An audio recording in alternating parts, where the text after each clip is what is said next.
اگر لوگ یہ بھی اعتراض کرتے ہیں کہ ہمیں امام حسین علیہ السلام کو الوداع نہیں کہنا چاہیے بلکہ ہمیں کہنا چاہیے لبیک یا حسین.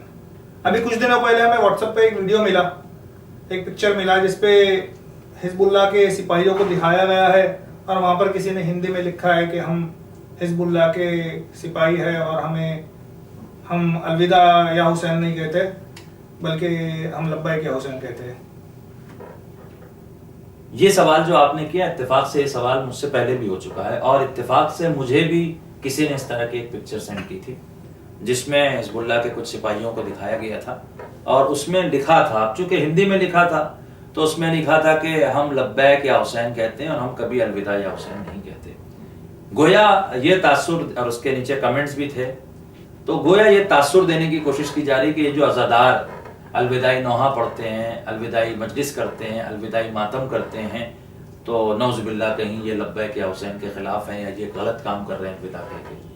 دیکھیے اس کو سمجھنا چاہیے. پہلی بات تو میں یہ بتا دوں کہ حزب اللہ جو ہے وہ خالی حزب اللہ لبنان کے وہ سپاہی نہیں ہیں, وہ گروہ نہیں ہے, بلکہ حزب اللہ سارے شیعہ اور سارے عزادار ہیں. کیسے؟ میرے پاس دلیل ہے قرآن سے. قرآن مجید میں سورہ مائدہ میں اللہ ارشاد فرما رہا ہے, بسم اللہ الرحمن الرحیم, وَمَن يَتَوَلَّهُ وَرَسُولَهُ وَالَّذِينَ آمَنُوا فَإِنَّ حِزْبَ اللَّهِ هُمُ الْغَالِبُونَ, جس کے معنی یہ ہے کہ جو اللہ کو دوست رکھے اور اس کے رسول کو دوست رکھے اور صاحبان ایمان کو دوست رکھے, تو یہ حزب اللہ ہے جو ہمیشہ غالب رہے گا. اس کی تفسیر میں معصوم نے ارشاد فرمایا کہ حزب اللہ کیا ہے؟ حضرت علی ابن ابی طالب علیہ السلام اور ہمارے شیعہ. حزب اللہ ہوا علی ابن ابی طالب و شیعتنا, علی ابن ابی طالب علیہ السلام ہمارے شیعہ حزب اللہ. اس کا مطلب سارے شیعہ جو ولایت پر قائم ہیں, عزاداری پر قائم ہیں, مولا کے چاہنے والے ہیں, وہ حزب اللہ ہیں.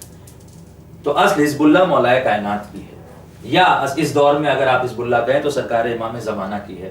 یہ چاردہ معصومین کی حزب اللہ ہے. تو حزب اللہ جو ہے وہ وہی کرے گی جو ائمہ نے کیا.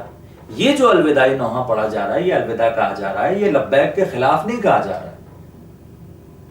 آپ جب زیارتوں کے لیے جاتے ہیں تو وہاں جب آپ جاتے ہیں زیارتوں میں, جب آپ زیارت وداع پڑھتے ہیں تو رخصت ہوتے ہیں نا آپ, تو زیارت وداع جب آپ پڑھ سکتے ہیں تو پھر آپ 2 مہینہ 8 دن جب آپ نے غم منایا, اور اس کے بعد چونکہ آپ خوشیوں کا سلسلہ شروع ہو رہا ہے, اب کے بعد اس طرح سے غم کا سلسلہ شروع ہوگا اگلے محرم کے چاند تک. درمیان میں یقیناً شہادت کی تاریخوں میں آپ شہادت کا غم منائیں گے, لیکن 1 دن یا 3 دن یا 5 دن یا 10 دن, لیکن جس طرح سے 2 مہینہ 8 دن آپ نے عزاداری کی وہ پھر آپ اگلے سال کریں گے.